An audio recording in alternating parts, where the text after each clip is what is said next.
കൊള്ളയടിക്കാൻ നിയമിച്ചുള്ളത് ഒരു പോറ്റി പോറ്റിയെ കേട്ടിയെ സ്വർണം ചമ്മായി മാറ്റിയെ സ്വർണ്ണപ്പാളികൾ മാറ്റിയെ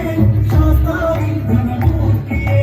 വയനാടിന്റെ ദുരന്തമുഖത്താൻ ഫണ്ട് കൊടുത്തു നാട്ടാര് കോടികളേറെ തട്ടിപ്പാക്കി ഫണ്ട്